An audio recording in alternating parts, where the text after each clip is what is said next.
ஜாழ்ப்பாண மாவட்டத்துக்கு 500 மில்லியன் ரூபாய் நிதி ஒதுக்கீடு செய்யப்பட்டிருப்பதாக சந்திரசேகரன் அவர்கள் சொல்லியிருக்கிறார். தையிட்டி விகாரை தொடர்பாகவும் பேசியிருந்தார். குறிப்பாக அது தொடர்பாக நாங்கள் மிகவும் விளக்கமான ஒரு விடயத்தை பார்க்கணும். என்று பார்த்தீங்கன்னா, இந்த தையிட்டி விகாரம் தொடர்பாக அண்மையில் பேசுபொருட்கள் நிறைஞ்ச வண்ணம் இருக்கிற அதே நேரத்தில் பல சர்ச்சைகளும் எழுந்திருந்தது. விகாராதிபதியோடு நாங்கள் பேசியிருக்கின்றோம். உண்மையிலே அந்த தையிட்டி விகாரை அமைந்த அந்த குறிப்பிட்ட பிரதேசத்தில் இருந்து எதிர்காலத்தில் பாரிய விளைவுகளையும் ஏற்படுத்தக்கூடியவனாக இருக்கின்றது.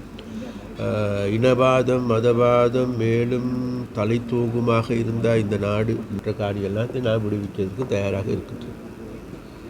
அப்போ அதனால் அவரோடு இது சம்பந்தமாக பேசி அர்ச்சுனா ராமநாதனுடைய அந்த செய்தியை பற்றி பார்க்கின்ற பொழுது ஏற்கனவே அவர் தொடர்பாக ஒரு விடயம் ஒன்று அண்மையில் சமூக வலைத்தளங்களில் பேசுபொருளாக இருந்தது. அந்த மற்றொரு நபரை, அந்த தாடி வளர்த்திருந்த குறிப்பிட்ட மற்றொரு நபரின் தொடர்பான விடயங்களை தான் மன்னிக்க போவதில்லை என்ற பொருள்பட அவர் காய்ச்சிருக்கு.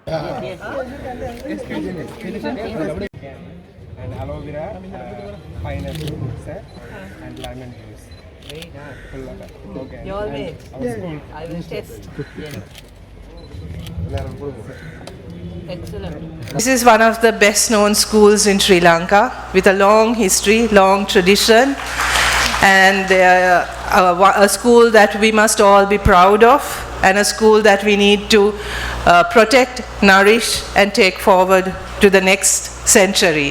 As a government, we are very focused on education. I think I don't need to tell the people of Jaffna the importance of education. Jaffna has always been a center of good education.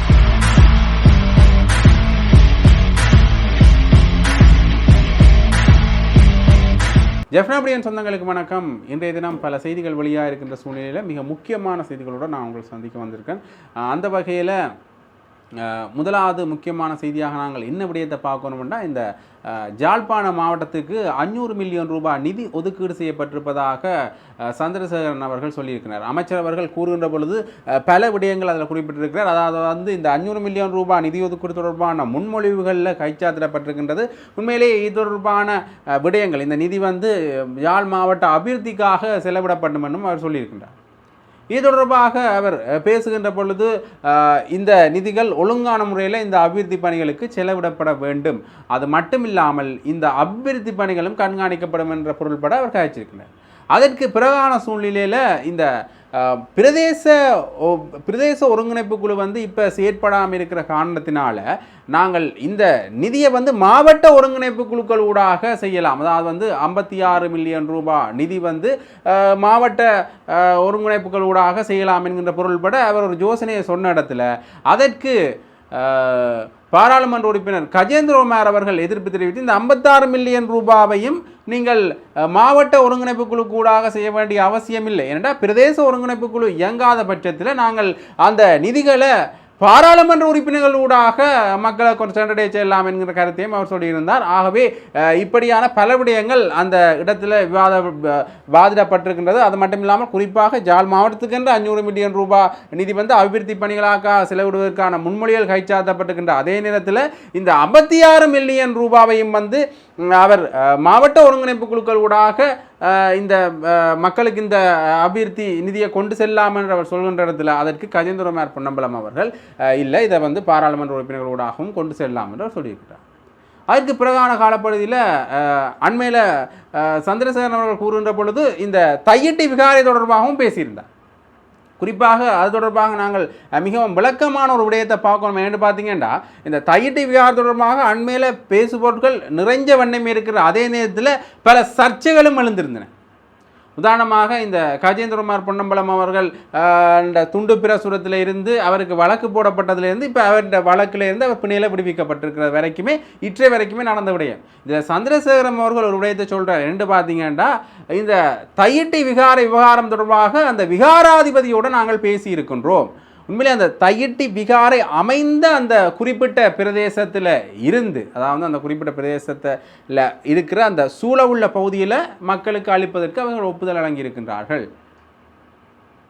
ஆனால் இந்த விகாரம் அமைஞ்சிருக்கிற அந்த பிரதேசத்தை மட்டும் வழங்க முடியாது என்கின்ற பொருள்பட அவர்கள் கூறியதாக அவர் சொல்லியிருக்கின்றார். அதாவது விகாராதிபதியோடு நடந்த கலந்துரையாடலில் இப்படி நடந்தது அவர் சொல்லியிருக்கின்றார். வீட்டு விவகாரம் கூடிய சீக்கிரத்தில் முடிவு கொண்டு வரக்கூடிய விடயம் நிச்சயமாக நாங்கள் பார்க்கின்றோம். இந்த பிரச்சனை இவ்வாறு புறையோடி செல்வதற்கு இடமளிக்க முடியாது.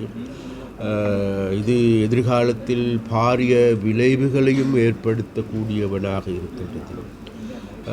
இனவாதம் மதவாதம் மேலும் தலை தூங்குமாக இருந்தால் இந்த நாடு நாசமடையுமே தவிர வேறு எதுவுமே ஏற்பட போவதில்லை.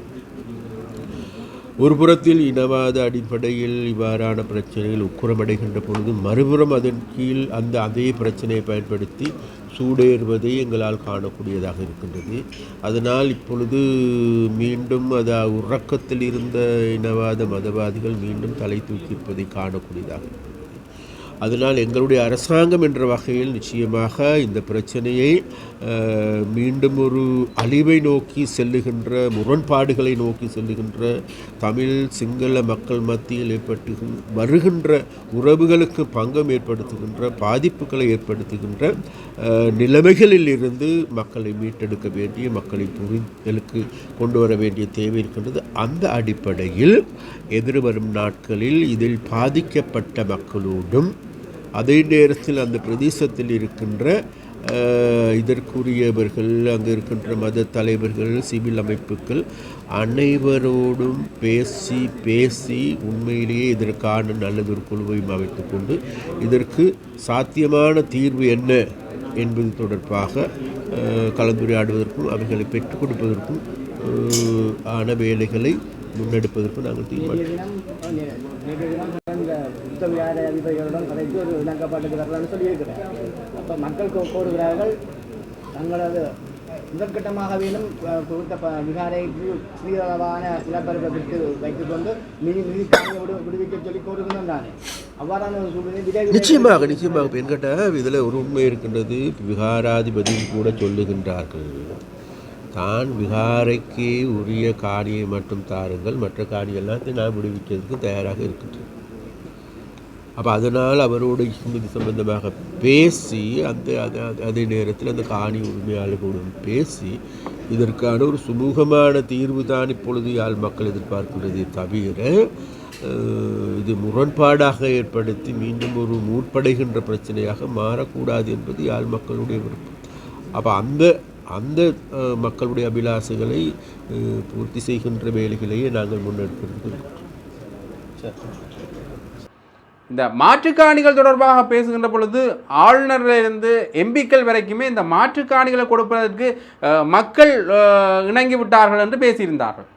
இப்போ விகாராதிபதி இந்த விகாரைக்குரிய பகுதியை தவிர மிச்ச அனைத்து பகுதியையும் அவர்கள் எடுத்துக்கொள்ளலாம் என்கின்ற பொருள்பட பேசியிருக்கின்றார்.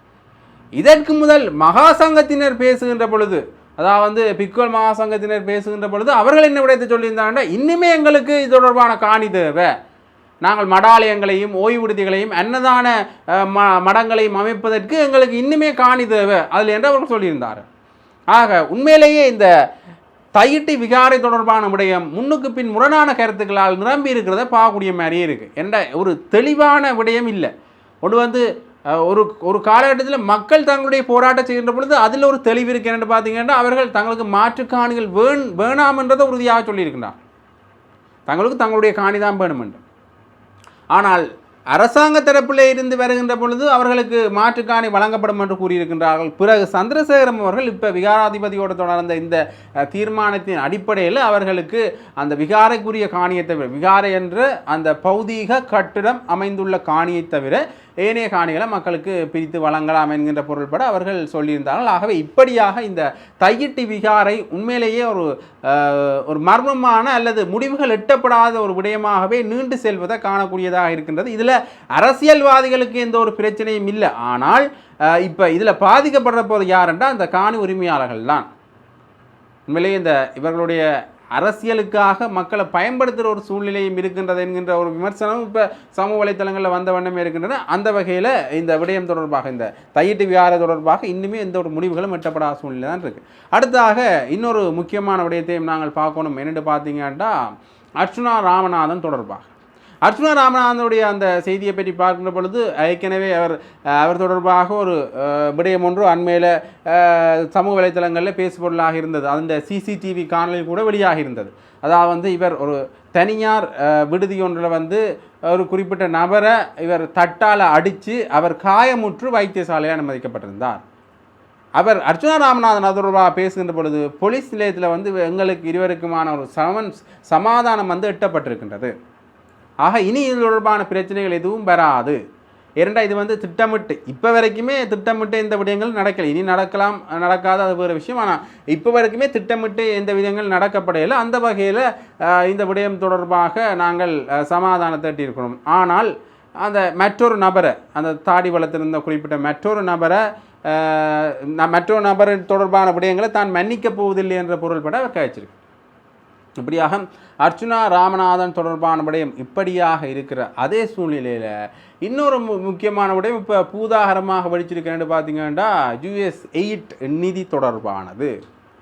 இப்போ எல்லாருமே இந்த US 8 நிதி தவறாக பயன்படுத்தப்பட்டிருக்கின்றது. உண்மையிலேயே அபிவிருத்தி என்ற பேரில் இந்த நிதி ஊழல் விடயங்களுக்கும் அது மட்டும் இல்லாமல் இந்த பாலின சமத்துவம் போன்ற விடயங்களுக்கும் பயன்படுத்தப்பட்டிருக்கின்றது என்கின்ற பொருள்பட பல விமர்சனங்கள் முன்வைக்கப்படும். இந்த பாலின சமத்துவத்துக்கு நிதி பயன்படுத்தப்பட்டது இந்த கலாச்சார சீர்கேடுகளுக்கு வழிவகுக்கும் என்று பல தங்களுடைய விமர்சனங்களை முன்வைச்சிருந்தார்கள். நாங்கள் முன்னைய காணொலிகள் கூட இந்த US 8 நிதி தொடர்பாகவும் அது எவ்வாறு கையாளப்பட்டது என்பது தொடர்பாகவும் பாராளுமன்ற உறுப்பினர்களது கருத்தையும் அது தொடர்பான ஆய்வுகளையும் நாங்கள் முன்வைச்சிருந்தோம். அந்த வகையில் இப்போ சமன் ரத்னபிரிய ஒரு விடயத்தை சொல்லியிருக்கின்றார். என்ன விடயம் என்று பார்த்தீங்கன்னா, இந்த ஆட்சி மாற்றத்துக்காகத்தான் இந்த நிதி வழங்கப்பட்டிருக்கின்றது என்று ட்ரம்ப் அவர்களே கூறியிருக்கின்றார். ஆகவே ஒரு ஜனாதிபதி, அமெரிக்க நாட்டினுடைய ஜனாதிபதியே ஆட்சி மாற்றத்துக்காகத்தான் இந்த நிதி வழங்கப்பட்டிருக்கிறது கூறியிருக்கின்றார். அந்த வகையில் ரணில் விக்ரமசிங்கே அவர்கள் கூறியதாக ஒரு கருத்து ஒன்று இப்போ சமூக வலைத்தளங்களில் வெகுவாக பரவிய வண்ணமே இருக்கின்றது. அது என்ன விடயம் என்று பார்த்தீங்கன்னா, நாடு மீண்டுமே இருள் சூழ்ந்த ஒரு யுகமாக மாறுவதற்குரிய சந்தர்ப்பங்கள் இருக்கின்றது என்று அவர் குறிப்பிட்டிருக்கின்றார். அவர் குறிப்பிட்ட இந்த தேசிய மக்கள் சக்தியை விமர்சித்து ஒரு விடயத்தை சொல்லியிருக்கிறார். பார்த்தீங்கன்னா, இந்த நாடு இருள் சூழ்ந்த விடயமாக காணப்படுவது இவர்களுடைய தீர்மானங்கள்லாம் காரணமாக இருக்கின்றன. இங்கே படித்தவர்கள் இருக்கின்றார்கள், பெரும்பான்மை பலம் அவருக்கு இருக்கின்றது, அது உண்மைதான். ஆனால் அந்த பெரும்பான்மை பலத்தால் முன்வைக்கப்படுகின்ற திட்டங்கள் அனுபவமற்றவையாக இருக்கின்றன. அனுபவம் வாய்ந்த திட்டங்கள் இங்கே மேற்கொள்ளப்படவில்லை. இதன் காரணமாகத்தான் இப்போ நாடு இருள் சூழ்ந்த ஒரு யுகத்துக்கு பயணித்து கொண்டிருக்கின்றது. இந்திய நண்பரோட ஒரு உரையாடல் நடந்த பொழுது இது தொடர்பான விடயங்கள்லாம் பேசப்பட்டது. அதற்கு பிறகுதான் இந்த விடயத்தை சொல்லியிருக்கின்றார் என்கின்ற பொருள்பட ரணில் சொன்னதாக இப்போ சமூக வலைத்தளங்கள்லையும் சில ஊடகங்கள்லையும் இந்த செய்தி வெளியாயிருக்கு. அது தொடர்பாக அவர் இன்னொரு குற்றம் முன்வைக்கிறார். பார்த்தீங்கன்னா, நான் வெளிநாட்டுக்கு, எங்கள் நாட்டிலேருந்து வெளிநாட்டுக்கு மக்களை அனுப்புவதற்கு ஊக்குவிக்கிறவன் அல்ல. இருந்தாலும் கூட இப்போ வெளிநாட்டுக்கு மக்கள் சென்றார்கள் என்றால் அவர்களுக்கு நல்ல ஒரு விடயம் என்று அவர் சொல்லியிருக்கின்றார். இப்படியாக பல விடயங்கள் ரணில் விக்ரமசிங்கே அவர்களுடைய விமர்சன பார்வையிலிருந்து வந்ததாக சமூக வலைத்தளங்களில் பரவிய வண்ணமே இருக்கின்றது. அடுத்ததாக இன்னொரு முக்கியமான விடயத்தையும் நாங்கள் பார்க்கணும். என்று பார்த்தீங்கன்னா, இந்த வெளிநாட்டு பயணங்கள் தொடர்பாக போலீஸார் எச்சரிக்கை ஒன்றை விடுத்திருக்கின்றார்கள். உங்களோட வெளிநாட்டு அனுப்புவதாக சமூக வலைத்தளங்களில் ஆசை காட்டி அந்த வெளிநாடு அனுப்புவதற்காக ஒரு தொகை பணத்தை நீங்கள் வைப்பிலிட வேண்டும். டெபாசிட் மணி காட்டுறேன்னு சொல்லி நம்ம அந்த வைப்பு பணத்தை அவர்கள் காட்டணும். அந்த வைப்பு பணத்தை காட்டுவதென்று கூறி உங்களுடைய கணக்கிலக்கம், அது மட்டும் இல்லாமல் உங்களுடைய தனிப்பட்ட உரிமைகள் வாங்கப்பட்டு உங்களுடைய பணம் மோசடி செய்யப்படுகின்றது. ஆகவே இளைஞர்கள் தான் இதில் அதிகமாக சிக்கின்றிருக்கிறார்கள். இளைஞர்கள் இதிலிருந்து மீண்டு வரணும். உண்மையிலேயே யாரும் இந்த விடயங்கள் தொடர்பாக கழித்து அது தொடர்பாக நீங்கள் உத்தியோகபூர்வமாக அணுக வேண்டுமே தவிர அவர்களை தனிப்பட்ட ரீதியாக அணுகுவது தவறான விடயம் என்றும் அவர் சொல்லியிருக்கின்றார். இதால் தான் பல பேர் இந்த விடயங்களுக்குள்ளே போய் சிக்கப்படுகின்றார்கள் என்றும் அவர் எச்சரிக்கை விடுத்திருக்கின்றார். அண்மையில் கூட இது பல இடங்களில் இந்த சம்பவம் வெளியாயிருந்தது. ஒரு வகையில் இப்படி ஒரு விடயம் வெளியாயிருக்கிற இன்னொரு சந்தர்ப்பத்தில் இந்த சைபர் கிரைம் என்று சொல்லப்படுகின்ற இணையவழி குற்றங்களும் பரவி இருக்கின்றது. இது இலங்கைக்குள்ளே இந்த சமீப காலங்களாக நுழைந்த ஒரு விடயமாகத்தான் இருக்கின்றது. அண்மையில் கூட இந்த இணையவழி குற்றங்கள் செய்பவர்கள் தொடர்பாக சீனா உட்பட பல நாடுகளிலிருந்து வந்தவர்கள் இந்த ஒரு குறிப்பிட்ட இடத்திலிருந்து இந்த இணையவழி குற்றங்களில் ஈடுபட்டது தொடர்பாக விசாரணை முடிவுகள் வந்திருக்கின்றது. ஆக இப்படியாக இந்த இணையவழி குற்றங்கள் வெளிநாடு அனுப்புவதாக சொல்லி பணம் வைப்பிலிட்டு அந்த பணம் மோசடி செய்யப்படுகின்றது என்ற சம்பவம் நடந்திருந்தது. அண்மையில் கூட இளைஞர் ஒருவர் தன்னுடைய பணத்தை வைப்பிலிட்ட பின்னர் அவர் அந்த குறிப்பிட்ட அந்த இடத்துக்கு சென்றிருக்கின்றார். அவர்கள் வர வேண்டும் என்று சொன்ன இடத்துக்கு சென்றிருக்கின்றார். அப்போ அந்த இடத்துக்கு சென்ற இடத்துல அவர் கடத்தப்பட்டு அவருடைய பணம் ஆன்லைன் மூலமாக மாற்றப்பட்டிருக்கின்றது, இன்னொருடைய கணக்கிலக்கத்துக்கு மாற்றப்படுகின்றது. அதிலிருந்து அந்த கணக்கிலக்கத்தை வச்சு ஒரு பெண் ஒருவர் உட்பட சிலர் கைது செய்யப்பட்டிருந்தார்கள். இருந்தாலும் இந்த பிரச்சனை முடிந்த பாடில்லை. இந்த பிரச்சனை ஒரு நீட்சியாக தொடர்ந்த வண்ணமே இருக்கின்றது. ஆகவே இது தொடர்பாக எச்சரிக்கையாக இருக்க வேண்டும் என்று போலீசார் தங்களுடைய எச்சரிக்கையை விடுத்திருக்கின்றார்கள். அந்த வகையில் பாராளுமன்றத்திலையும் இன்னொரு விடயம் நிகழ்ந்திருக்கு. என்று பார்த்தீங்கன்னா, பாராளுமன்றத்தில் உள்ளூராட்சி தேர்தல் சட்டவரைவு தொடர்பான உயர்மன்றத்தின் தீர்ப்பை சபாநாயகர் வாசித்து கொண்டிருக்கின்ற பொழுது, அது தொடர்பாக பேசி கொண்டிருக்கின்ற பொழுது அது தமிழிலும் உரைமாற்றம் செய்யப்படுகின்றது. அப்போ அந்த உரைமாற்றம் செய்யப்படுகின்ற பொழுது அந்த உரைமாற்றம் அவருடைய வேகத்துக்கு இல்லை. அதாவது சபாநாயகர் எந்த வேகத்தில் சொல்கிறாரோ அந்த வேகத்தில் அந்த உரைமாற்றம் இல்லை. இருந்தாலும் அந்த உரைமாற்றத்தில் சில பிழைகள் கூட இருக்கின்றன. ஆகவே உடனடியாக ஸ்ரீதரன் அவர்கள், பாராளுமன்ற உறுப்பினர் ஸ்ரீதரன் அவர்கள் இந்த உரை மாற்றத்தில் பிழைகள் இருக்கின்றது, சபாநாயகர் வேகத்தோடு அவர் இந்த உரையை சொல்லலை என்று இந்த உரை தொடர்பான தன்னுடைய கருத்துக்களை சொல்லியிருந்தார்.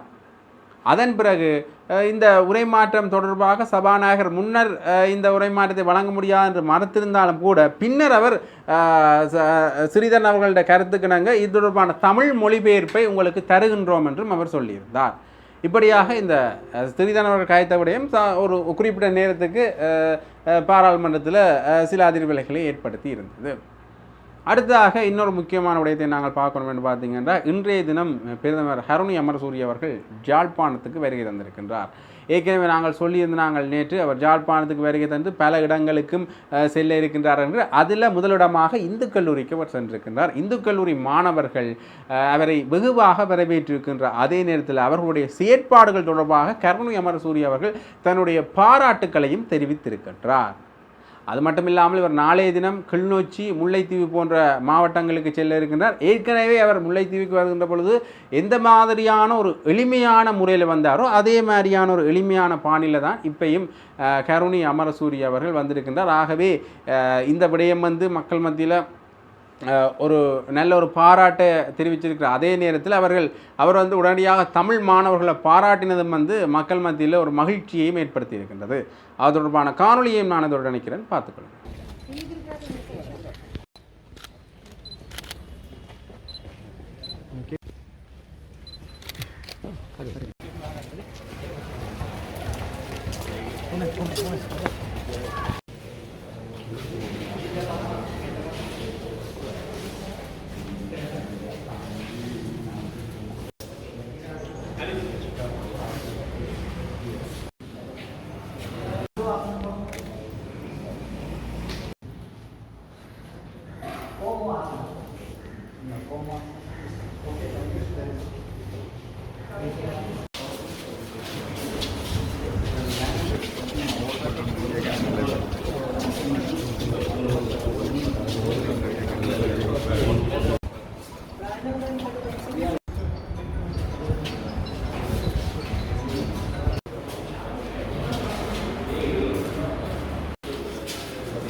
And aloe vera, pineapple juice, and lemon juice.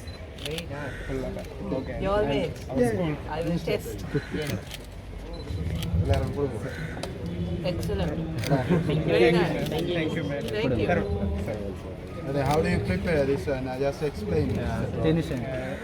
At first, we take aloe vera gel and take the extraction of hair using the milk seed. And after Very nice. So you sell this? Market? yeah. From here? Yes. And see what the market is.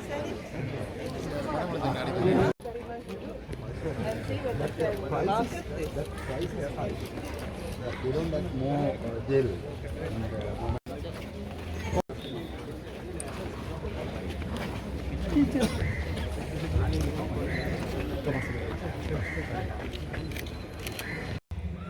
Good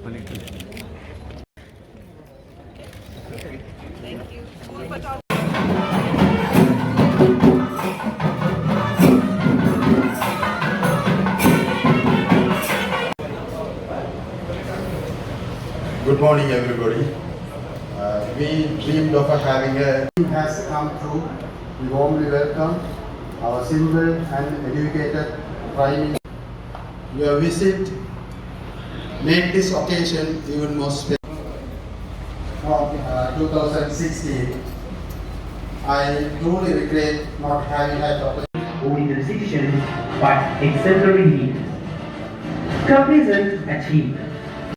We are resounding success with the highest percentage, with the conduction of threshold exam in Olympiads with pride.